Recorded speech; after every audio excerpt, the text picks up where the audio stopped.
Hi everyone, I'm Dave, KJ6GAE, the Hillbilly Ham, and you're watching the Ham Radio Kids Table.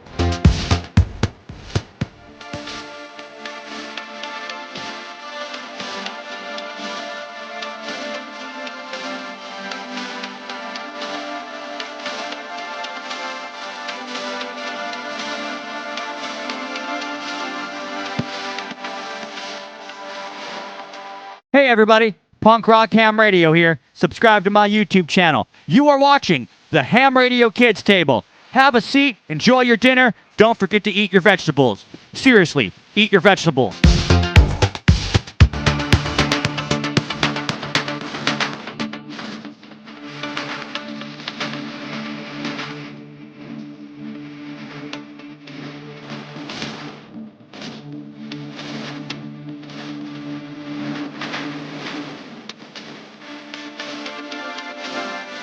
What is going on, y'all? I'm Frank KJ5LXP on Tape Radio, and you're watching the Ham Radio Kids Table.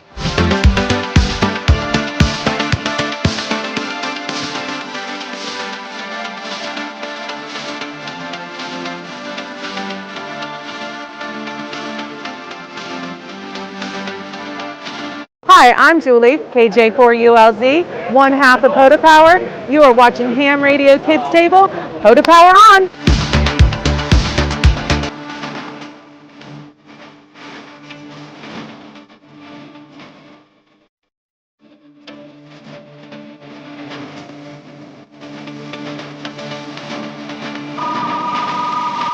Hey, it's Jeff, Kilo 3, Juliet Romeo Zulu, and you're watching the Ham Radio Kids Table. It's no longer your grandfather's ham radio.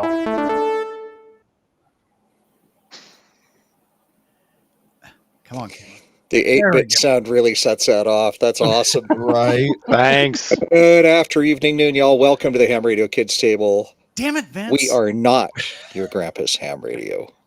Good after evening, noon, y'all. I had it for the last No, you didn't. Like, 2 Don't days. lie. Yeah, I know 2 you've days. been practicing. In the mirror. In the mirror. almost rehearsed. In the mirror. Mirror say to you. And for those of you that don't understand Right. Canadian, howdy, y'all. Good day, eh? It was in the mirror all day, and I had my I don't have it here, but I had my Vince mask on as I was practicing it, just All right. So I could get it right. to be the good host. Well, good after evening, noon, whatever, y'all. You got it. Welcome to the Ham Radio Kids Table. It is another Wednesday night, and we are here to have some fun. Little programming note tonight. Elle-Marie, we not sure if she's going to be able to make it or not. So still waiting to hear from her. Hopefully she'll be able to link in. Other than that, we are here, and we were just talking. It's like, any good activation, you always need to have a plan B, right? And Always. you go out to the park, you never know what's going to happen, what's going to be there. You go to a park that you maybe have only surveyed from Google Maps, and you get there and you have to do something different. So that's kind of where we're at right at this minute, but not a big deal. We are professional. What are we? Professional? We're professional amateurs. And Yeah. professional amateurs. Yep. There we go. And we'll do a little plan B. So Vince said, let's talk about our bad activations.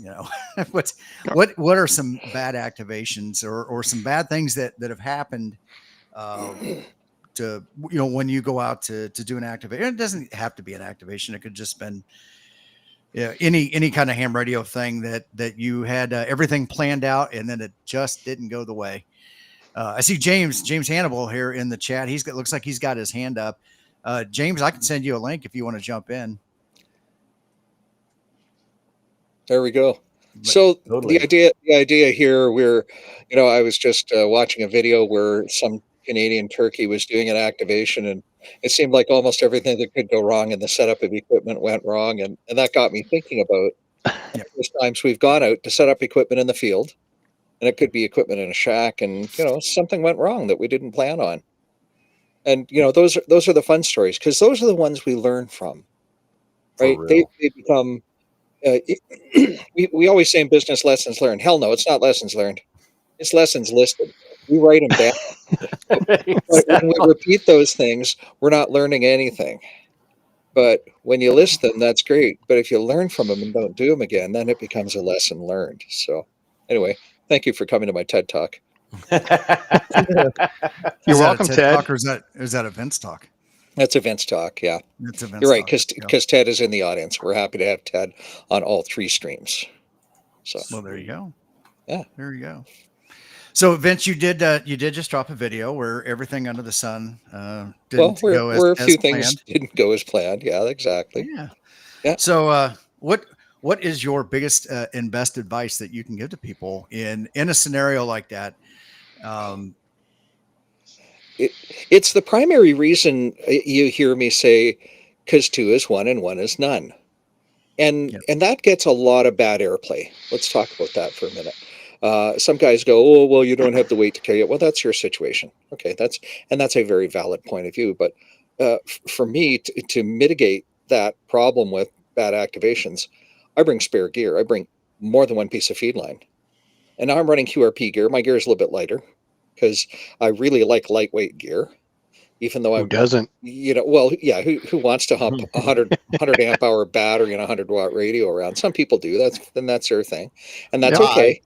Guilty. And that's okay. And so as long as you're not dragging around 3/4 inch hardline with it, just carry RG8X, you'll be fine, right? So anyway, I carry spare feed lines and spare antennas. And I was just out. What's today? Wednesday. I was out on Monday. It was a holiday here in Canada. I was deep into backcountry at the Little Elbow recreation area.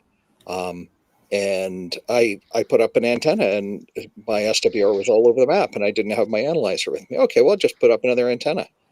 Well, damn, that's not working either. Well, let's trade the feed line. Well, that gets a little bit better. I wonder what's going on, though, because the SWR still isn't where it should be for the type of antenna I put up. So finally, out of frustration, I put up the extra, the dipole, which meant I needed 3 masts instead of 2 because there's no trees nearby. This is Alberta at high altitude. And so it took me a while. It took me like close to an hour to get an antenna on the air. And that's a little bit frustrating. But whatever, it's part of the territory, right? So that's what comes to mind. That's why I say 2 is 1 and 1 is none, because you bring spares and then you don't have these problems. True that. Sometimes the spares can be bad too, and that's happened to me. Yeah, totally. That can happen. Well, I was gonna say I agree. I always bring. I try to bring 2 of everything, and it comes back and it bites me sometimes from the opposite approach. Like when I fly, I go out. I'm now that much further away from home. Depending on how I'm going to get there, whether I've rented a car or, I'm flying somewhere, but then renting a car, or did I take an Uber or whatever? I want to make sure that I have everything. I want that activation to be, good, because I'm, in a roundabout way, investing money to get there. Right. So to mark it off my POTA bingo card, I want to have, whatever that state is or whatever. I don't necessarily do the parks, but I want to try to activate in every state if I can. So, that is one of those things. So I always bring 2 batteries, 2 radios, two pieces of coax, multiple antennas, because you never know. Once again, without local knowledge on the ground, you don't necessarily know that if you're going to be able to put something in a tree, if you're going to be able to poke a spike in the ground. So yeah, that's kind of a pain in the rear. How about you, Freddie? What's Man, I tell you, this year I haven't published my Support Your Parts Weekend POTA video yet. I'm going to, but it was gee whiz, 98 degrees in the shade. It was bad. I set up decent. I took my canopy. It was so freaking hot. There was no breeze.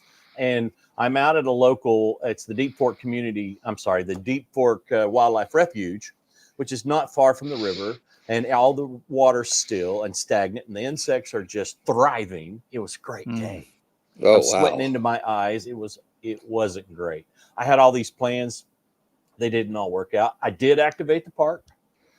But But I took my new FTX1 with me, got it going, and I mean, I was exasperated by the time I got around to that. And yeah, I took my fancy homemade 100 amp hour battery box with me. I took a, I don't know if you've seen the Harbor Freight Bauer toolboxes. You've got the first level that's on wheels, and I've got the other levels, and I've got a video coming out on this little adventure I made. Basically, it's for camping and big time POTA adventures. I call it the Bauer Tower Power, or the Bauer Power Tower. Power tower, or the power, yeah, or the Bauer Tower of Power. 3 times. Yeah, and it's all sectional, right? So it all comes apart. So the bottom's a 100 amp hour battery, the next section's a 100 amp hour battery. Then you got storage, and then the top one is 2 20 amp hour batteries. So it's a way overkill, and you can just take as little or as much as you want at a time. And yeah, I thought I'd take it all. Stupid thing to do. I was miserable the entire time. So from now on, when I activate for a Support Your Parts weekend in the spring, which is summertime in Oklahoma, I'm hunting from home. That's all. Fair. That's just all I got to say about that. I love doing a POTA activation, but man, I do not like being miserable. It's just, it wasn't great. But you know, I cheated a little bit, took the FTDX10 and started with it, got my activation, then started playing. By the time I was miserable, it was just, heat was killer. I just couldn't stand it anymore. But it's coming. I call it a successful failure. It's on the horizon for a video. There's a great comment in here from Mike the Traveling Ham. I need to start packing 2 ionospheres. Oh, You know, man. I keep one of those in my pocket. Oh, yeah. And Dude, I didn't know they'd fit in your pocket. oh yeah, haven't you seen the pocket edition of the ionosphere? No. Oh yeah, you can get them on Amazon. I'll get you. A Give link. me an affiliated link because you need to make money off that. Oh, Exactly. Yeah. All right. All right. Can you guys hear me? Apparently my input switched. Oh, there You're you a go. little Yep, low. we got you. Of course I'm low. I'm always low, Jeff. A So little muffled. Freddie, Howard over on my channel said he'd swap out those cheap wheels on those boxes. I already did. That's why the video's coming. I So- did a so nice, was the mod video- on it. Was okay? So was the tire mod pre or post your activation? Oh, totally pre. Oh, I it was pre, activated okay. I activated with it once with the original wheels on it. Huge mistake. So yeah, I put my engineering skills to work, and now it's just bad to the bone. So wait a minute now. You're a cop, Freddie Mac. Your engineering skills are generally if it moves, shoot it. It almost came to that a few times. Okay. But Or yeah, I had to handcuff it. re-engineer it a little bit. But man, I like it. I really like it. I don't know if you ever seen the videos. The guy called it's a fishing YouTube channel. Oh, gee, fishing and stuff. He Okay. kind of talks a little Cajun accent. I don't know, but the guy's pretty smart. He made a very similar battery box, and that's where I got the idea from. It was from the exact same toolbox, but he didn't change the wheels out. Was that for his trolling motor? No, he takes them for fishing trips. But Gator boat.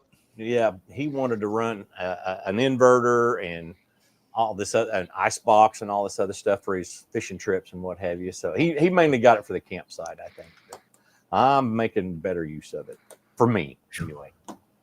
Speaking of battery boxes, I just went out for Prime Day, took advantage of that and bought a 300 amp hour battery to throw in the back of the truck. Nice. And Who's it from?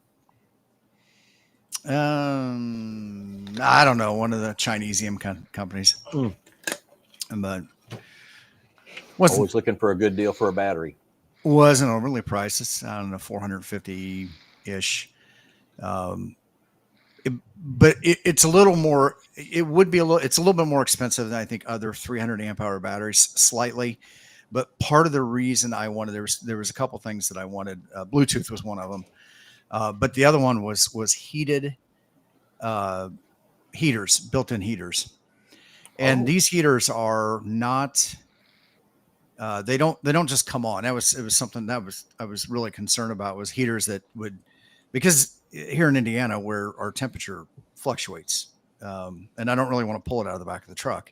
I want to kind of do like like Jason does, where he's got that 400 amp hour battery in the back of his truck, Yep. and it just stays out there. And I think it's like a 400 amp hour battery. It's That's huge. insane. Good for him. Yeah, Yeah, and he can do that in the southern climates too. Those of us up here in the northern latitudes, we can't leave lithium ion or lithium iron phosphate batteries in the truck during the winter because they get really cranky if you try to charge them below freezing. Yeah. So what this does is it will charge and discharge will give you about half current until the heater kicks in, and the heater will bring it up to there's temperature. heaters on it, yeah. But that only does it on a discharge or you're charging. Yeah. So to sit idle, it doesn't. They don't come on, which is fine. And ideally, if it's that cold out, I'll probably pull it out and bring it into the garage where it's not going to get as cold. Yeah. But the other, go ahead. We have some breaking news from Colin and VK. For those interested, V47JA St. Kitts and Nevis is on 10 meter FT8. So if you want your special event station and your not regularly active stations, V47JA 10 meter FT8. I just got a message from Elle. Okay. Elle-Marie. And I think it was a thumbs up. Yeah. Does it need to go in the private chat? No.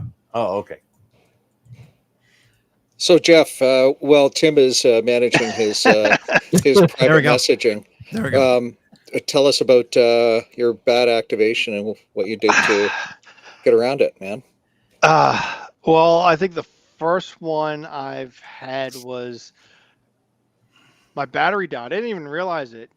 And this wasn't the last one up here in Delaware. Actually, where was I was still in Delaware though. I was running my FX4CR and my 4.5 amp hour battery died. Of course, because it's working, I'm just going to keep using it, and I forget to charge it like after a few times. But luckily, I did have my 9 amp hour battery in my bag, and was able to pull that out and keep going. I've been at an activation where I've forgotten my antennas, and luckily, I was only like 5-10 minutes away from my house. So that was a save. Did the trip back to the house, came back, then started setting up, and then realized I don't have anything to log on. Drove back to the house again and then back again. So Elle-Marie is in the green room. Elle-Marie, if you're good, give me a thumbs up. We'll bring you in.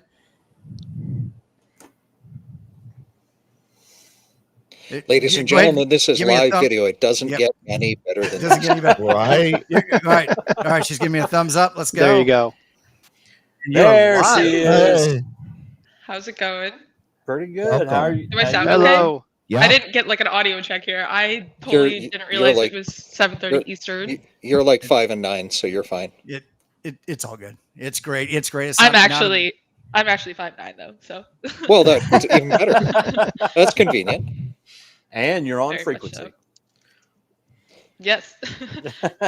Thanks for having me, by the way. So sorry again for the delay. I don't know why I thought it was Central. Not a big deal. I know most of the ham tubers are in Central Time, and they'll love to tell you that that's the only time, and that's all that matters. But because it's Central, we like to push the envelope here and go with Eastern Time or Zulu, whichever one. So, is it Elle or Elle-Marie or? We can call me Elle. Just Okay, like whichever you prefer. Elle. We'll go with Elle. All right, Elle sounds good then. So, what made you get into ham radio? We're going right into the tough questions. I love it. We're going right into it was my husband who introduced me to the concept. He and his buddy like to go hunting up in Avery, Texas, and they wanted to be able to communicate via the blinds because the blinds are small. You can't fit 2 people in there. So like, how can we communicate up there? And I I come from a background of technology, so I studied computer engineering in college. I was a software developer, so technology was always an interest of me. I'm like, oh, so my husband Sean, he told me about it, and I'm like, why would I limit myself from this type of technology? Like that sounds amazing. Like to be able to communicate via radio. I also go skiing a bunch, as you know. I go hiking. I'm like, why would I limit myself to this type of communication? So I also I decided to get my license, and I told my dad about it. So my dad actually got his license before Sean and I did, and he got his radio plate license and before us because we got busy with work and other life things. And so my dad had his license for like a whole year before I did, and he had his radio plate. I'm like, I'm the one who told you about this, and you have your fancy plate. I want my license plate too. And it was also, I don't like leaving things unfinished. So I started the course via ham radio prep. I got like to lesson towards the end, and I just like fell off, and like I should get back doing this. I should finish it. And I wanted my license plate. So I finished the course, Gotta have that license got my plate, and Oh like, yeah. now what? Like what do with this skill that I have? Oh, why don't I go buy a radio? And then so I went because I'm in my car. I thought it'd be a good idea. And so I get the mobile radio, get the Yaesu 510D. I go to ham radio outlet, and I asked one of the clerks, I'm like, show me what you have. Like, I know nothing. What can I have for this amount of money? He's like, oh, just take me through the radios, and we landed on the 510D. And I get it. I'm like, how do I install this? I don't. YouTube. Okay, what's on YouTube?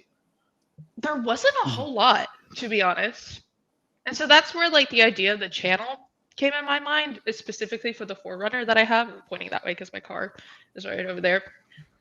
Like, why don't I just try? Just put something out there. It can be minimal. Huh? Is the car in the room with you? Or? No, okay, there's a window. I didn't. Oh, okay. All right. No, yeah, my driveway's like right there. So yeah, I was researching online, like how to install my radio, and there wasn't a lot of content there. And I'm like, well, why don't I try? And here we are. And a good idea that was too. So you have a thank you. Toyota 4Runner, correct? Right.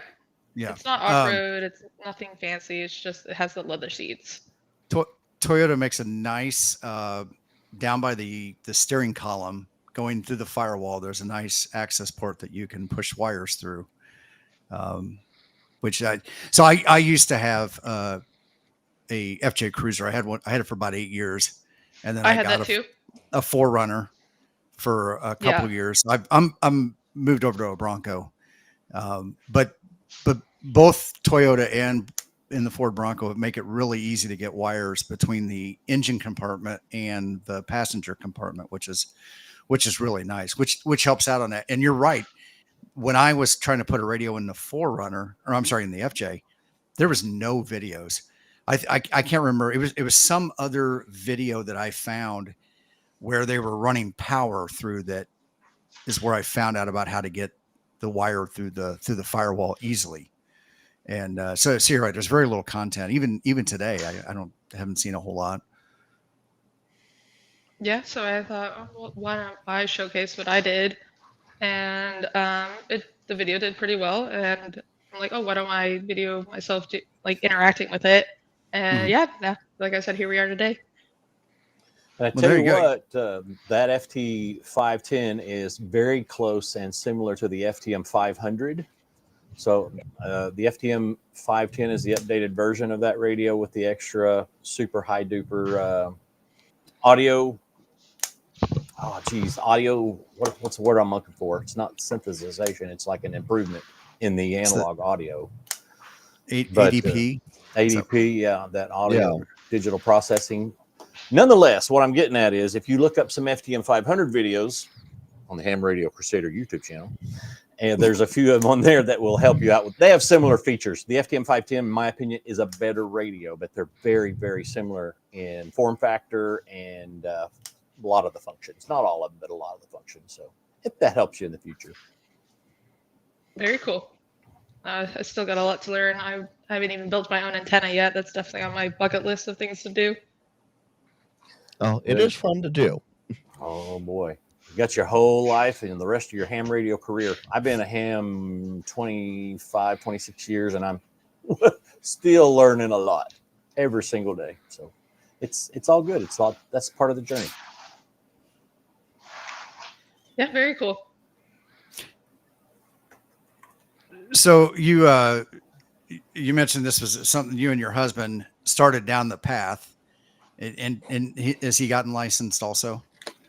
No. Just you. Just me. Is there any back and forth rivalry now because of that, or? No rivalry. Just maybe some teasing, like, you showed this to me and I got it before you. When are you gonna do it? There you go. Are you familiar with Vaughn and Julie, the POTA Power YouTube channel? No, I'm not. Yeah, they're a husband and wife couple, and they're hilarious. They do a lot of live streaming, POTA activations and everything, and it's like they bring you right into their living room. You get to see it all, and it's fun and entertaining because it's just, pure fun, not anything else. They jab at each other and have a good time. That's the best part I'll help about you it. out. They were the ones on the Clubhouse last night. If you caught any of that last night. No, I did not, unfortunately. Okay. Oh, go back and rewatch it whenever you want. Okay. Very cool. No, I definitely want him to get licensed because it'd just be good to contact home so that he could get his general and I can get my general, because I don't have my general yet, but it's on, again, another long list of things that I need to complete. But it'd be cool to have like a home radio just to be able to, while I'm out or he's out, just to be able to tune in. Definitely good for that. Yeah, you definitely want to get your general. It opens up a lot more of the amateur radio bands to you. And Yeah, it's a lot of fun. I think it's HF is a lot of fun. Oh my gosh, yes. I actually did a SOTA. So I was with my dad and then another tech, and then we had an extra with us. We were doing Red Mountain 3 in Uray, and we did try the 10-meter band, but there wasn't anyone on it. I think recently it's been down. Just not the right conditions. So we tried, and I mean, as a tech, that's as far as I can go. And so when our extra got contacts, I'm like, yeah, I need to go all the way to extra. Definitely. Usually that's the kick in the butt that everybody gets and goes, oh yeah, I need that. I wouldn't, it's a great goal, but I think I'd probably focus just on the general. There's a lot of extra stuff, and at the end of the day, you really don't gain a whole lot. So you kind of got to list in there, what is that? What's the why, right?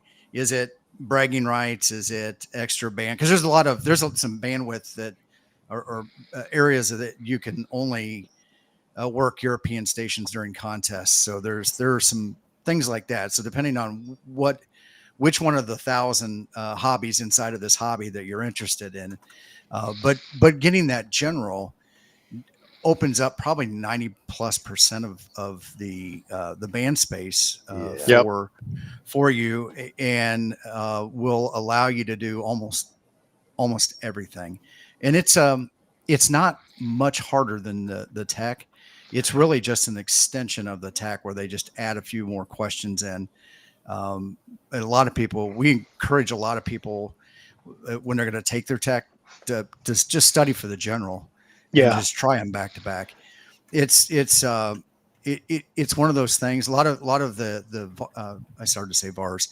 A lot of the VECs will just allow you to take the next test if you pass it. Yep. Right. Yeah, right. That's what they offered me. At the McKinney Amateur Radio Club. I finished my tech, and they're like, "Here's your general." I started reading through the general. A lot of the questions were from the tech exam. Not a lot, maybe like 2%. But I was starting to read it, and I'm like, I'm gonna wait And then roughly, there's about 30% crossover between the two. What he said. And me and Vince are VEs together. So, and I VE like at least once a week, maybe twice a week. And we always tell people if they did well on their technician exam if they've studied and ready to take the general, to take it. But we tell them, since you're already done the technician and you're in that study mode, keep doing it and get your general. Yep, totally. Yes. Totally. The real fun is at general class. I'll tell people, I'll further it with this. I'll say, look, congratulations, welcome to ham radio. Glad you got your technician class. Now go crack open a beer, a glass of wine, or bottle of pop, or whatever your is it safe to say your thing is. Yeah, and go celebrate your well-earned success. And while you're sipping on that drink, go run a general practice test. And then I want you to tell me if you don't get at least 30%, because I will send you video evidence that I will eat these headphones. You can see I'm still wearing them. Right? There's that much crossover in the material. So many people don't realize that. That's for sure. Yeah. Actually, someone did pass their general after they took their tech, and I was like kicking myself out of that. I'm like, man, I should have. But you shouldn't force yourself to do it. I forced myself. I got my technician, then 2 months later I got my general, and then I knew the question pool for the extra was going to expire in a few months. This was like, I got my general in March, and in end of June the extra class was going to expire. So I kind of forced myself to do it, and then I kind of psyched myself out of doing it. And it was only 10 years later where I was motivated to get my extra, to study consistently. That's the key, is consistent study. Yeah. And just to get it done. And my first real try to do it, I nailed it. I didn't get 100%, but I passed, and I was happy and relieved that I got it done. Awesome. But you got to be motivated to do it. You got to have that drive to study for it. Yeah, just set that time for the next week or 2 weeks, just to be like, I'm going to study in the afternoon and get it done. Yeah, those 15 practice to 30 tests minutes. will help Yeah, 15 to 30 minutes of going through the question pool, and then every day consistently. You could skip a day or two, but you want to do it consistently, at least for a while, till you. I use hamstudy.org. I recommend it. And they have a proficiency meter. So once your proficiency gets up to like 80% or more, I tell people start taking the practice exams. And once you ace those with 80% or more, then you're probably ready for the next exam. Yep. Yeah. Cool. Too much fun studying. And with your background, it seems like it'll be super simple for you to get general. I would think so. I would think so. General came to me easier than I really gave it credit for, because I waited, gee whiz, almost 8 years before I took the general exam. And then I'm like, that was a lot easier than I thought it was going to be. But the extra is not. Wasn't for me, and I still haven't got it. So I'm getting there. And Mike had a comment earlier to Traveling Ham. He said extra has less bang for the bucks. You know, a lot of people love extra because of the extra perks you get as an extra, but a lot of us are still just generals, and we're happy there. Yeah, I was happy for general for 10 years. Yep. I just wanted to get that last license class, and that's me. I want to get it. I was motivated to do it. So nothing wrong with being a general. Yeah, not at all. I'm having a lot of fun as a general. It's the HF privileges did it for me. The Podabug bit me, and I'm the all-star guy. I'm way down there on the 2 meter, 70 centimeter stuff a lot. and dude, you are a freaking expert in that space too. There is something to be said for that. I can barely spell all-star. Hey, I'm not going to brag or anything, but the great KMRD Mike said that he cited me first before Freddie when it came to All-Star, which I was very impressed by.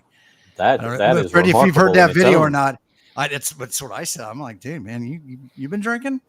So the Hillbilly Ham's got a great comment on one of the streams. He says, if you pass 5 tests in a row to 80%, go do your testing. And that's ready when to I go. went and tested for general, because I used to get on QRZ and take all those practice tests. And I was doing my my general practice test there. And when I hit a consistent 80, 82, I went and took the test, and I actually scored a little bit higher. Those practice tests will help you a lot. Yeah. So let me give you all the same advice we give to people when they come testing with us at the VE teams. Hamstudy.org is free. It will give you, it will tell you when you have seen the entire question pool. So if you're studying by memorizing flashcards, that's an approach. Hamstudy will tell you that you've seen all the cards, and it will tell you your aptitude in each section as well. And I believe that's the only study tool that is configured in that way. And the people that I see, I don't know about Jeff as a VE, but the people that I see come through that used Hamstudy for studying have damn near 100% success rate if they actually put the time into study.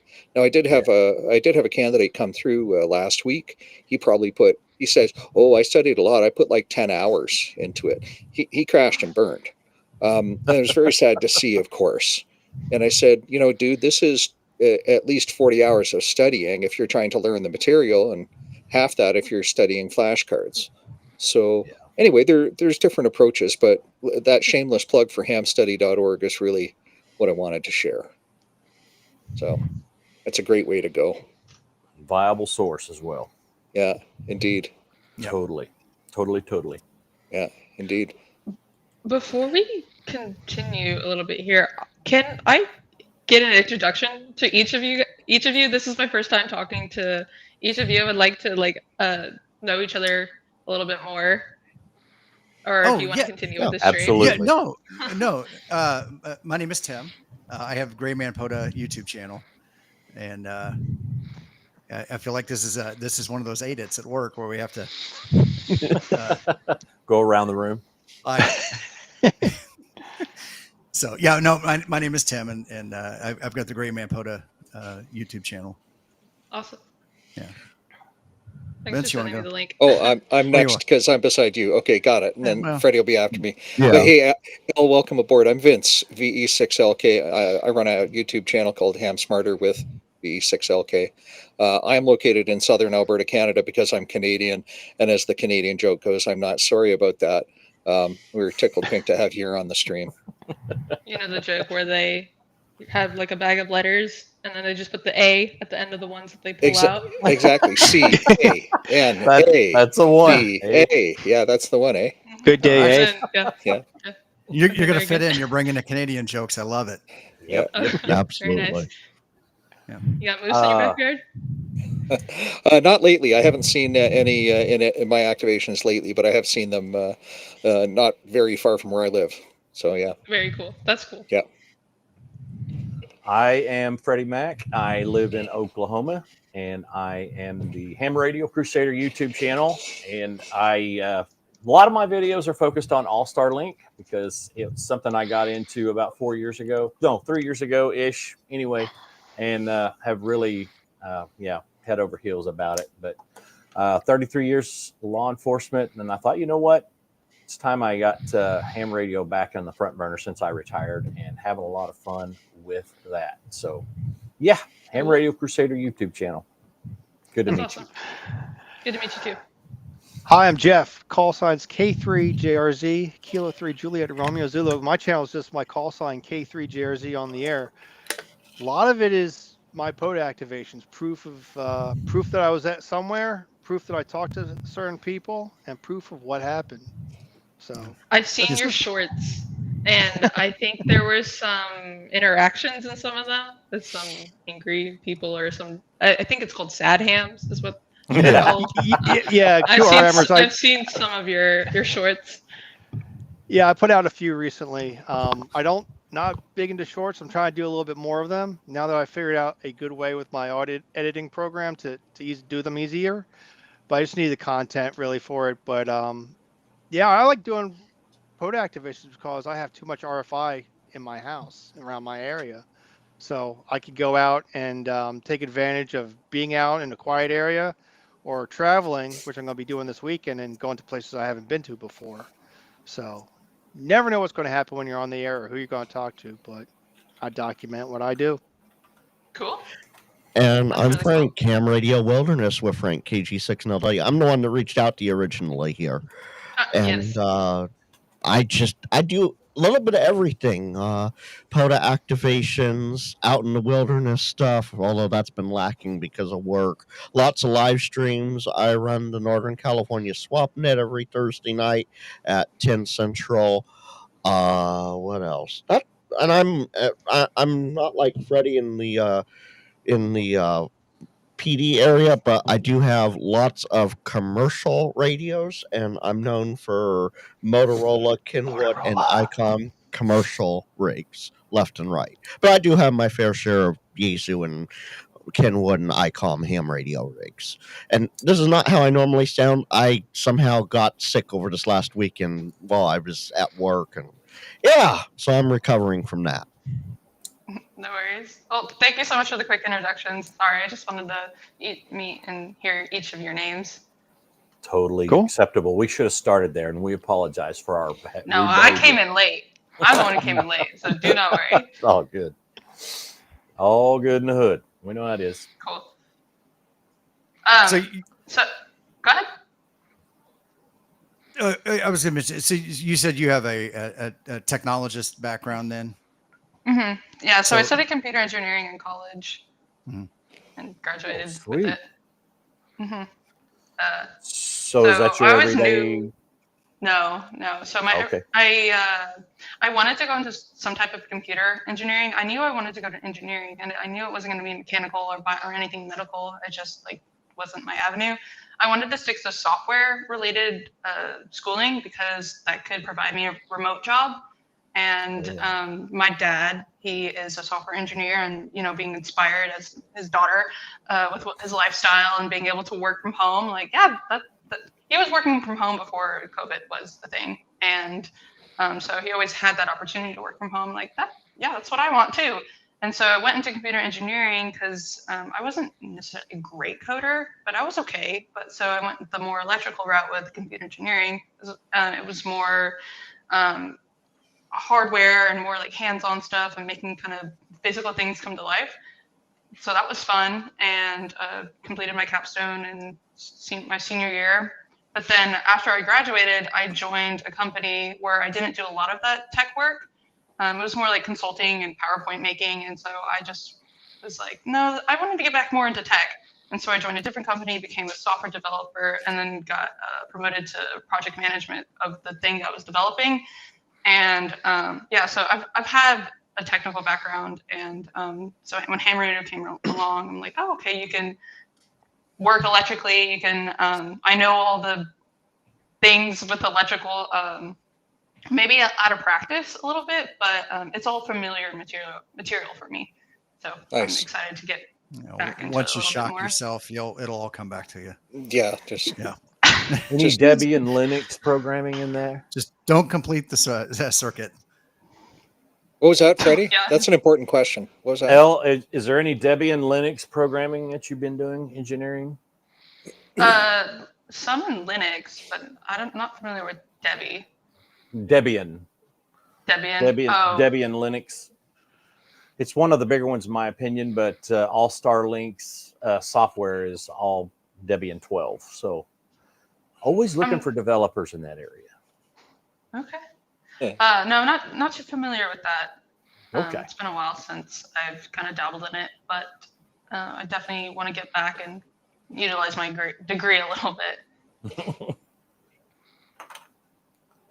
Oops.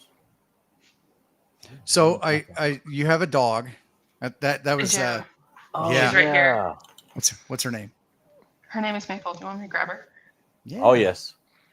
So I was going to make a suggestion, and I know she's popped up in a video or two. You take her out.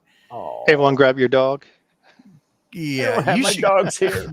You should create her own social media page. Yes. To go she does. See, there you go. All right. Frank will post a link to that page in the chat. Yeah. It's called the Aussie Maple. That's her page. But again, going back to why I started YouTube, I don't know. I got kind of like self-reflective moment one time. I was kind of doom scrolling, to be honest, and I really felt like bad. I was like, I'm just sitting here consuming. Like, I'm just consuming. I'm not adding anything to anyone else's life. And I always kind of had that in the back of my head whenever I was scrolling or just like not really providing anything for anyone other than myself. I was just sitting there just consuming. And I've always looked for ways to produce content, one with my dog, with my own photography page that I tried to get going, but didn't really continue with it. And so I've always been looking for avenues to create, but a lot of it just kind of died off. And yeah, so once ham radio came up and I saw that there could have been like an opportunity to jump into this space, yeah, that's another reason why I'm here, is because I've always like looked for ways to create. It just maybe didn't pan out, or I didn't have time, or just wasn't in the right place yet. Mm-hmm. So yes. And I totally get the whole you consume, especially when YouTube first came out. That was totally what I was doing.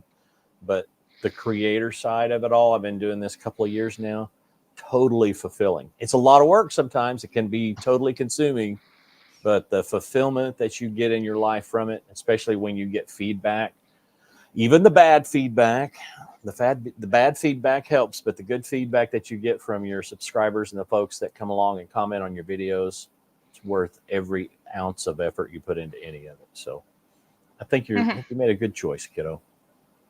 Oh, thanks. Have you had anybody as you're out in town, wherever, just doing, normal everyday stuff, somebody recognize you yet from your video? Somebody that, doesn't know you, a complete stranger that all of a sudden realizes that, you're the one on the video? No, at least not in like if I'm going to the grocery store. But the other day I joined a class for the first time for the McKinney Amateur Radio Club. They were hosting a UHF, VHF kind of basics class. And one of the members there, he kind of helped me get kickstarted with like learning my radio, and really wanted to be there, support him, support the effort with the club. And I just want to contribute a little more, just like be present. And showed up, and after the class I had a couple of people, the members, come up to me and be like, hey, love your videos. And I didn't come up to them or didn't say anything. They came to me just saying, hey, we really like what you're doing. And of course I said thank you, and chatted with them a little bit. So that's not awesome. Outside of amateur radio yet, but inside so far. And the other day I was on the Trash Network from my drive, and I logged in or programmed in, and people were like, oh, we caught you the other day, or like, oh, when's the next video coming out? I'm like, oh, when I don't have so much work. Yeah. That's the key right there. So I still hear it when I'm doing a POTA activation. Somebody will be like, we'll do the exchange, and I get the, hey, I like your videos and things like that. And the first, 20, 30 times you hear it, it's kind of that overwhelming feeling, right? That at least you know that somebody is appreciating the effort that you're putting out there. And it's a good feeling, but it sometimes can be a little overwhelming. I know, Dane's not here tonight. One of our friends that's also comes up on the kids table with us went to. He actually just left the chat. Did he really? Well, he can jump in. He knows the. No, thing, he already said good night. Oh, okay. This was the first time he was in front of a crowd of people, and it kind of got a little overwhelming for him because people recognized him from the video, but he had always just been at home or been at work, and not in a crowd of people that were watching amateur radio videos. So, good stuff. So, so you're down in Texas then, right? Yeah, North Texas. Is that so small community, big community that you're in, or? I think there's a large amateur radio community in North Texas. Is anyone here in North Texas? Well, I'm in occupied North Texas. We call it Oklahoma. Okay. I'm not too far. I'm not too far Classic. from Oklahoma. I'm just like 30 minutes south of Sherman. So, and Oh Sherman's wow, basically you are Oklahoma. close. Yeah, not bad at all. Uh-huh. So, but I would say there's a big amateur community. I mean, there's clubs in every which city. There's clubs in Plano, Richardson, McKinney. I think there's a big one in Denton, Dallas. I'm sure. I don't know about Frisco. There's a lot of like it's a younger crowd in Frisco, I would say, just because it's like basically the new California right now, and maybe not. I don't know. I haven't researched Frisco that much, but all the other surrounding cities, there's a club for everyone, and they each kind of niche in their own different activities. There's someone in the chat here that I've been seeing posting, and they do weather balloon launches, and I definitely want to attend one where they like strap like a payload to it and like release it and collect information. I don't know if McKinney Club does that, but it's either the Richardson or the Denton one that does that. We actually have a ham radio operator in the chat that flies hot air balloons and takes a radio up there in the air with them. Whoa. Yeah. And he's in Texas. And he's in Texas. Yeah. Shane, why this don't we side have of the radio.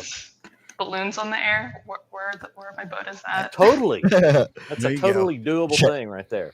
Shane, make it happen. There you go.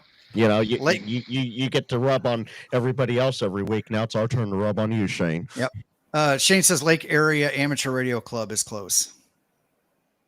So I believe Shane's in the Dallas-Fort Worth area. Cool. Yeah.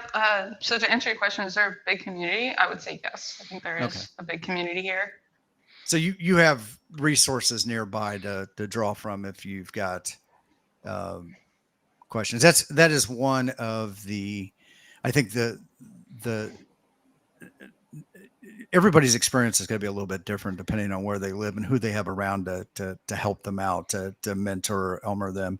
And I think this is where YouTube and amateur radio have collided in such a way to provide that kind of that virtual club, that ability, you know, the boundary of distance is no longer a big thing now because you can watch videos from people all over the world, and you can find people and personalities that you prefer, right? You're not stuck with Vern down at the club and his cranky attitude, you know, because it's after 7 o'clock on a Thursday. And Tim, yeah, choose a better name because Vern is a nice guy.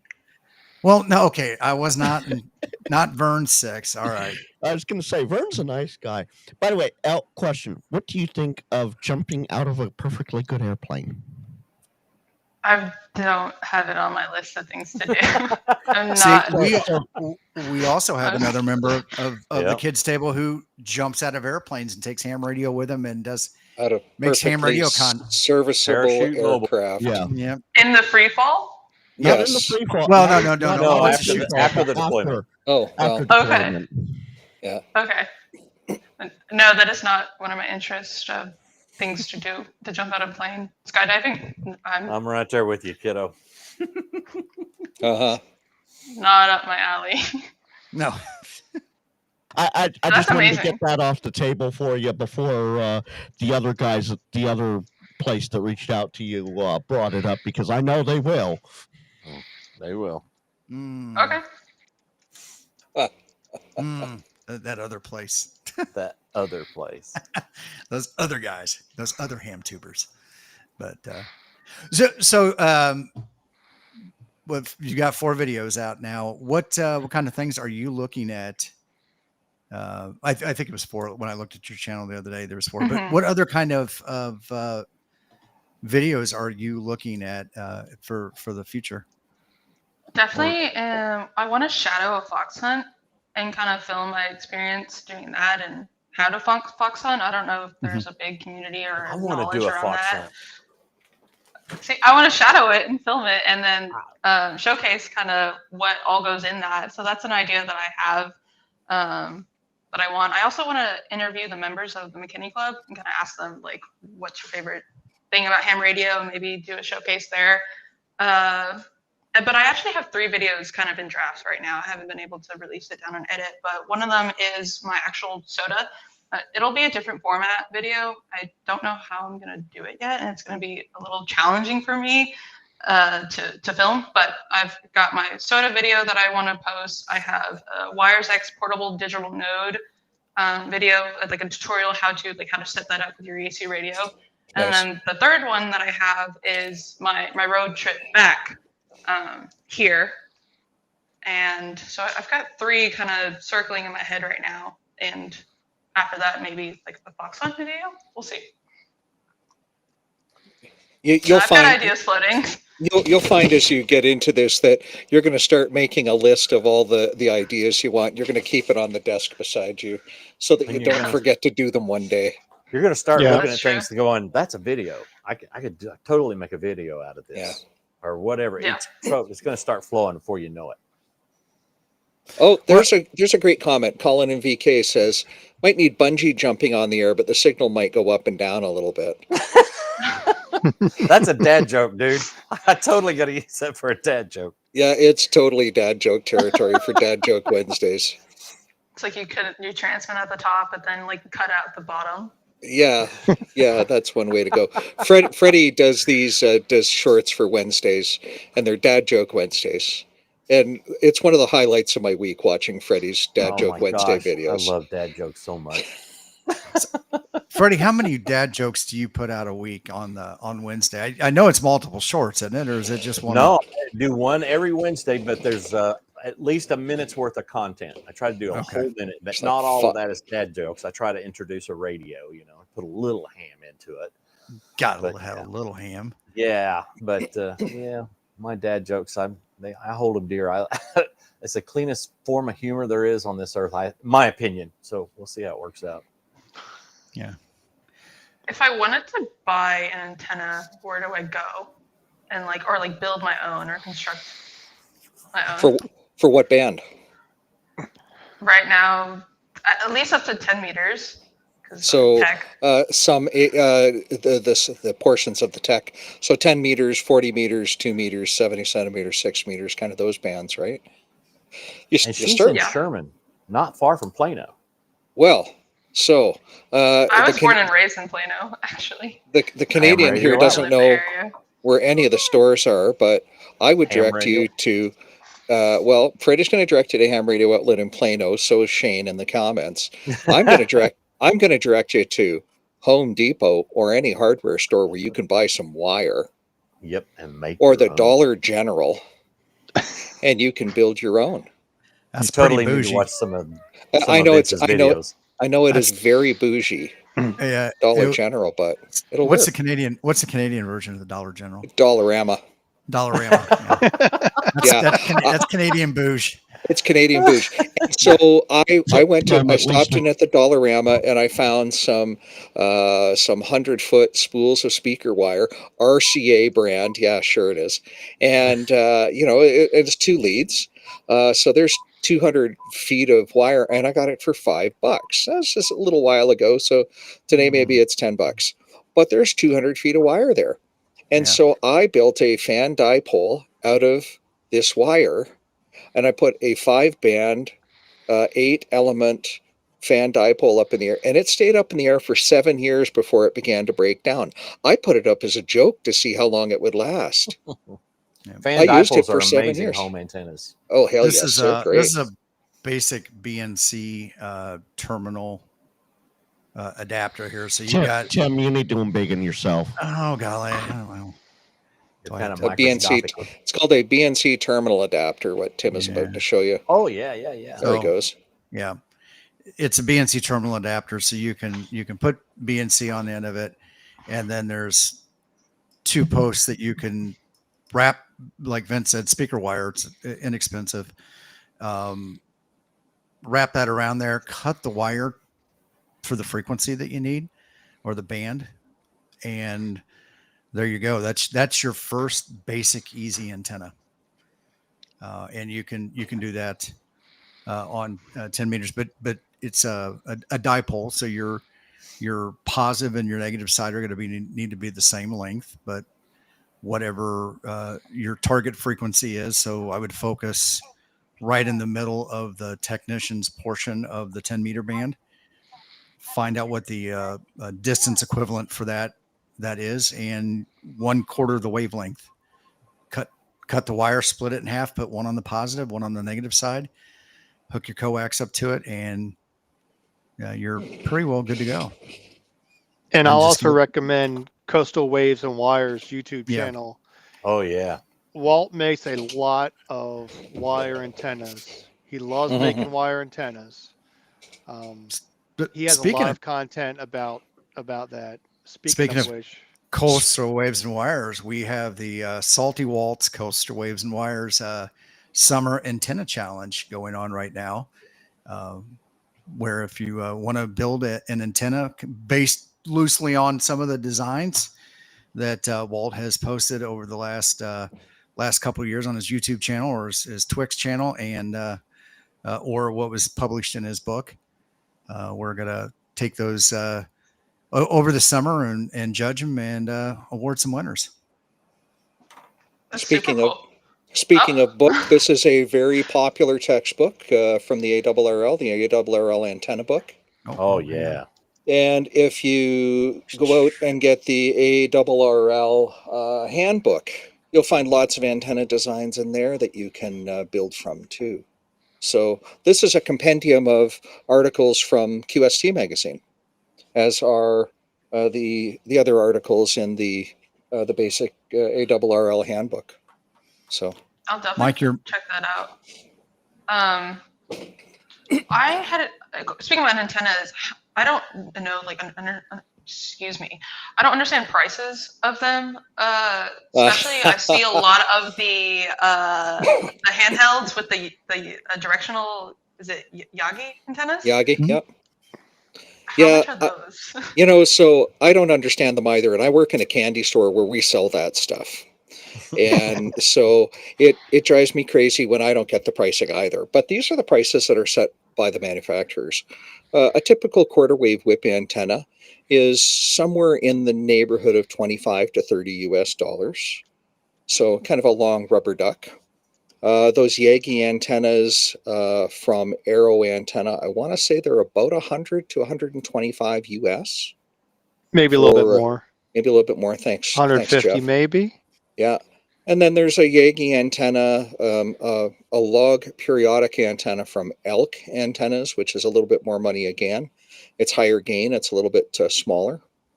So you can build something called a tape measure Yagi.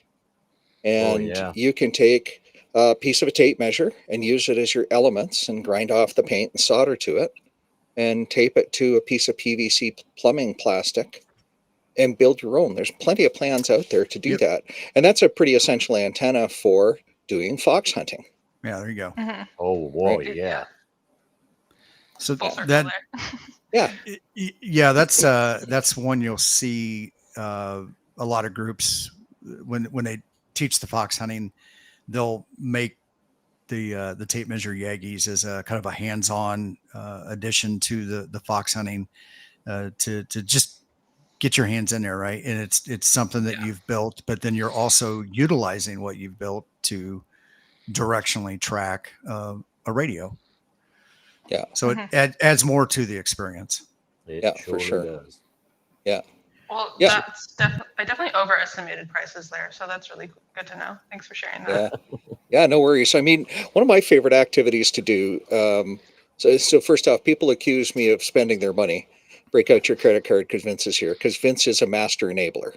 And I've been told that a few times, and it doesn't help, that's what we do on the podcast as well, right? But the thing that I like to do sometimes when I'm trying to figure out costing is I'll pull up 3 or 4 or 5 different resellers: DX Engineering, R&L Electronics, Ham Radio Outlet, DX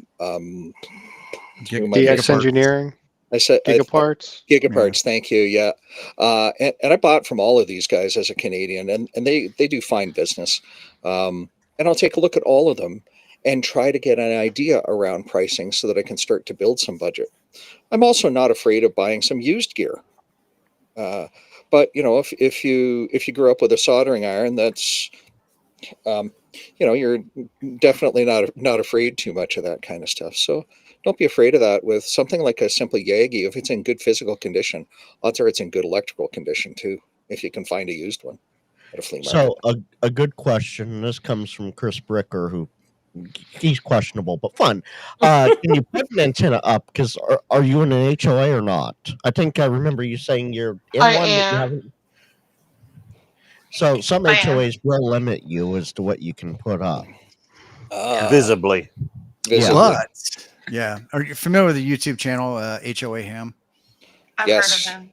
Yes, Great he's channel. a great resource if you live in an HOA to find ways to skirt around the limits there on what they may or may not allow. Yep, I don't know the current restrictions right now, so. So understand those restrictions in your HOA rules. What a lot of people do for HF is they put up a flagpole vertical. They put up a flagpole with a flag on it that happens to be 33 or 43 feet tall. And, because those are kind of magic numbers in the world of antennas. And, they bury the radials in the lawn and they bury the coax to the bottom of the antenna. And it's a flagpole as far as the neighbors are concerned. And it doesn't have to be in your front yard. It can certainly be in your backyard. Yep. So my brother was in an HOA for a while and he put up a fan dipole and he floated it 3 inches off the surface of his roof with 30 gauge wire. You couldn't see it more than 10 feet away. That's a cool idea. I never thought of that one. Great idea. Yeah. My wife may have never noticed that. Yeah. Now, did he have it like this, like lying flat, or did he have it lying like that above the roof? So surface of the roof, Ooh, antenna nice. 3 inches above it. Nice. And strung out along. And of course, any wire antenna, you can have a bend in it. Just don't make the bend more than 90 degrees. Or else things will happen. I've had my bends at like 30 degrees and my antenna still loaded up and I talked to people, so I was happy with that. But anyway, antennas are fun to experiment with. Yeah. Well, Tim, what's Walt's book called? I can't remember. The Salty Walt Antenna Handbook, I think. Walt's book. Oh. Yeah, it's just Walt's book. Yeah, hang on. Yeah, we're gonna find it because that's got it in big. Oh, wait a minute. Yeah, here it is, right here. Salty Walt's portable antenna sketchbook. So that's a really popular book right now. So and the HOA Buster is my current one. It uses the house's gutters. The Brocam says. So yeah, some people will load up their gutters. Yeah, I've heard of those. Yep. I've tried loading up gutters. It's interesting. They're pretty nice little antenna systems, those HOA Busters. Yeah. I do want to bring this up here, Mike. Well, I was going to be my next one. The traffic is it Kevin? I can't ever remember names. It's Mike. Mike. I was close. I had it right the first time. My favorite part of Elle's channel is as a new ham, she just picked up the mic and started yakking. Didn't experience mic fright at all. And then, how are you feeling when you transmitted for the first time? I was definitely scared. So the first time I transmitted, funny enough, my call sign didn't even hit QRZ yet. I got my call sign. I kind of rushed the process too because I don't know. I was about to leave for Colorado and I knew I wanted the radio before I left on my road trip. And so quickly rushed and did the exam and then like constantly just like refresh my email for the FCC email confirmation. And then I know you have to go in and pay like your $30. And as soon as I got it, I immediately paid. And my husband, he bought the Baofeng and or Boofwang, someone other YouTuber says it.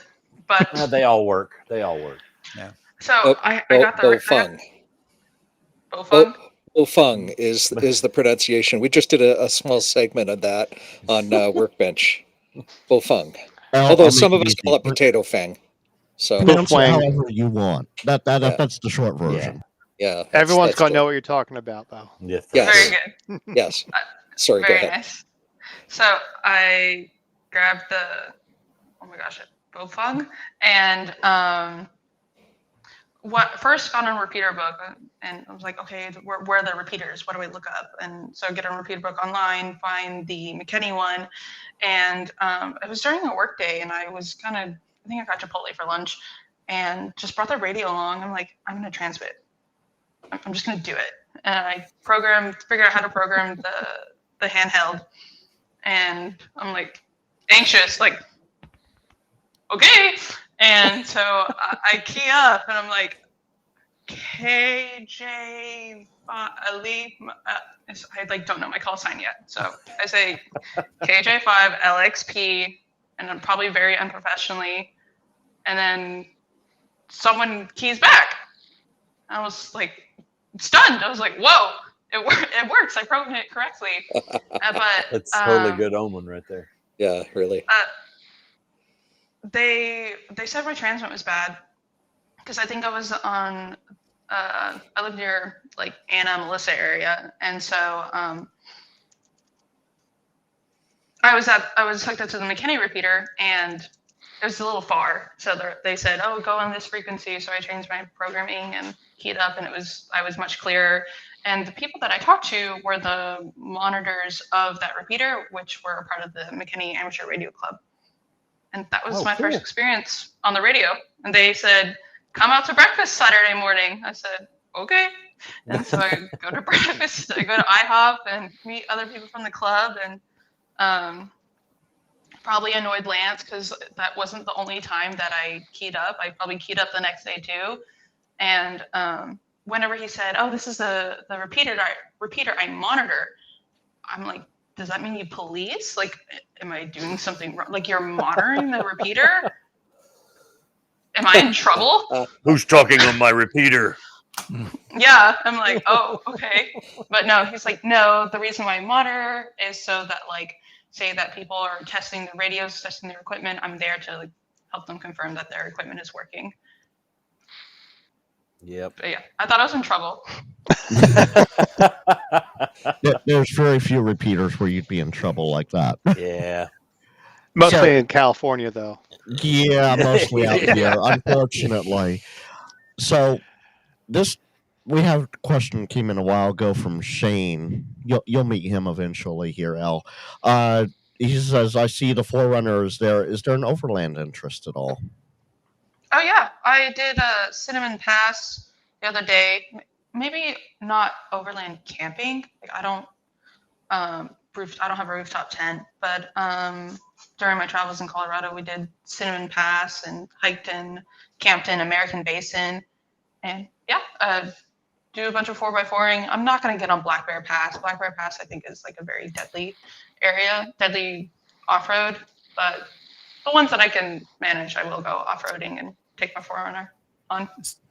So there was a part of our bigger group of guys that just went out to Colorado, and they've been trying to go out every year and do a week trip out there and go camping and hiking and everything like that, which and do ham radio stuff, which is fun, absolutely fun. So they've got the More Expo in the spring. Yep.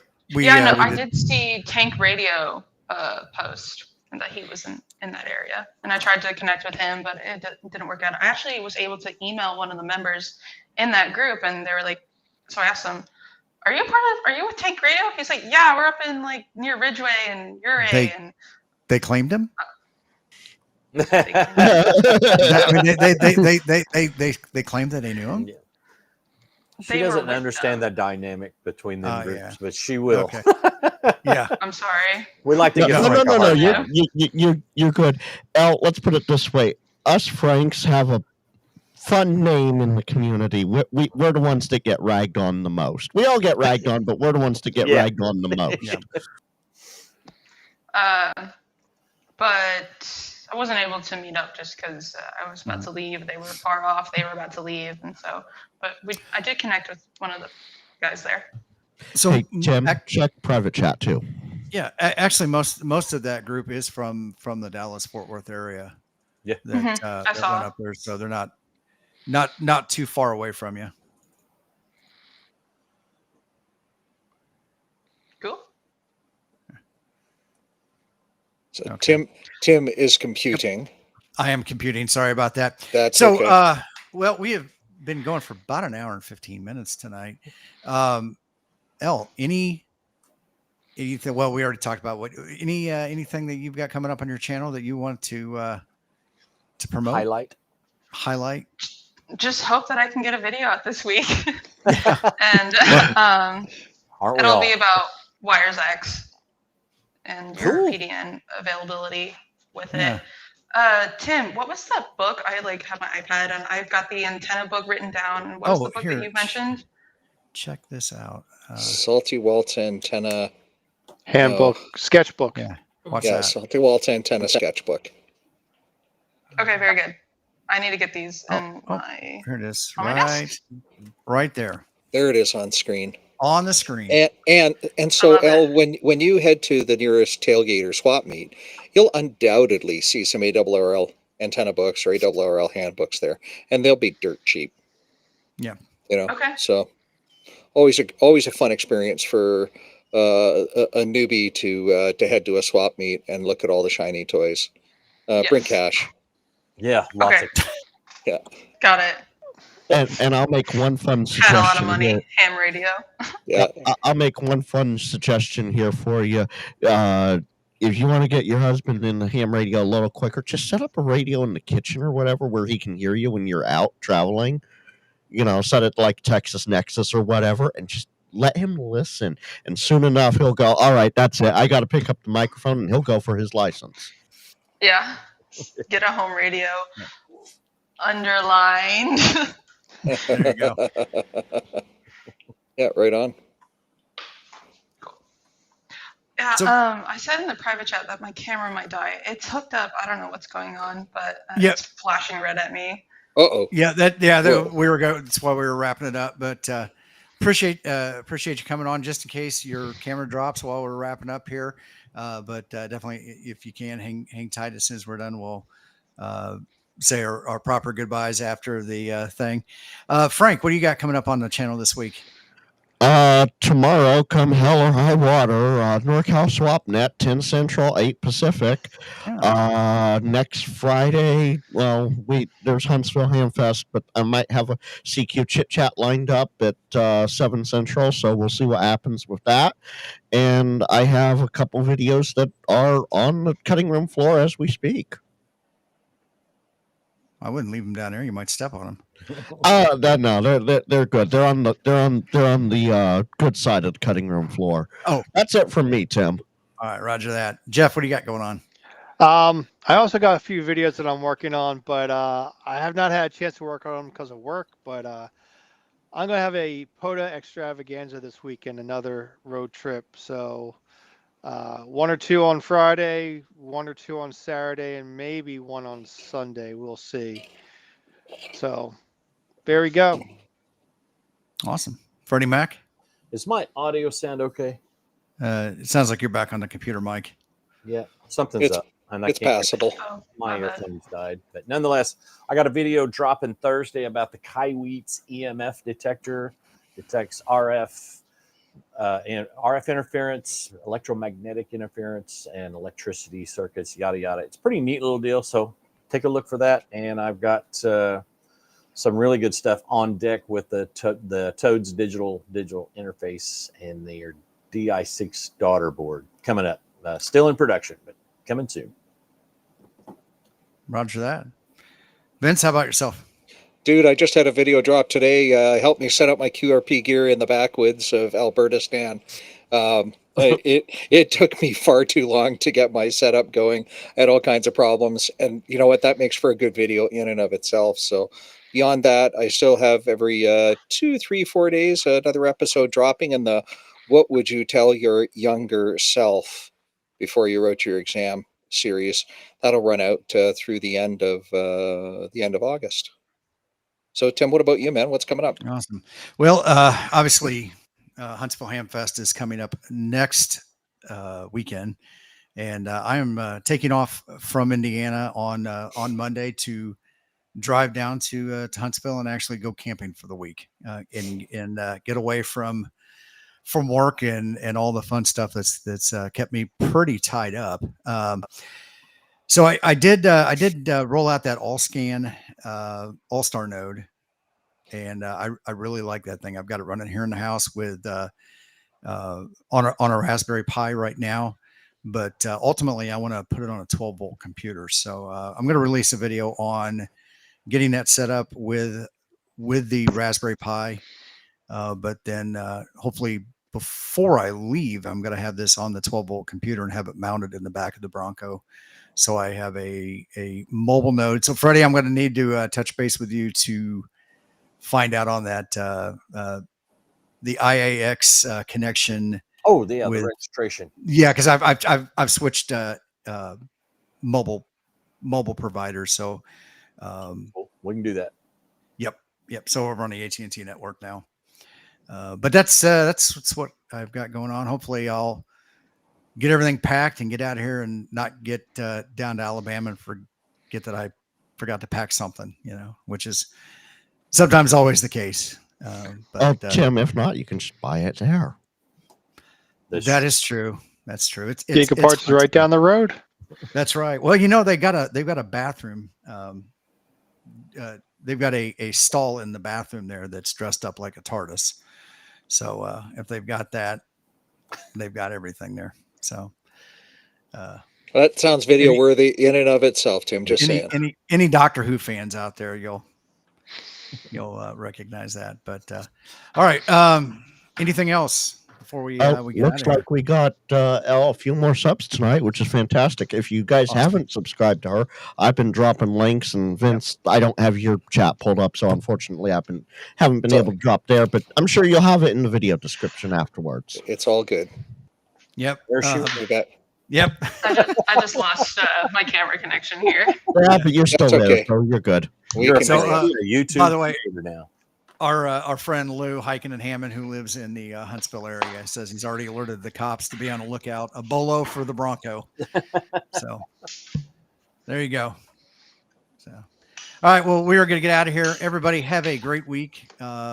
We are going to try to get a show out next Wednesday night from Huntsville, and it will be dispersed like we are across the country. Maybe Freddie and Mac and I'll be together, but we'll see what happens. So look for a live stream, and we will get out of here. Everybody have a great week and enjoy your weekend. 73, y'all. 73. Thanks, everyone.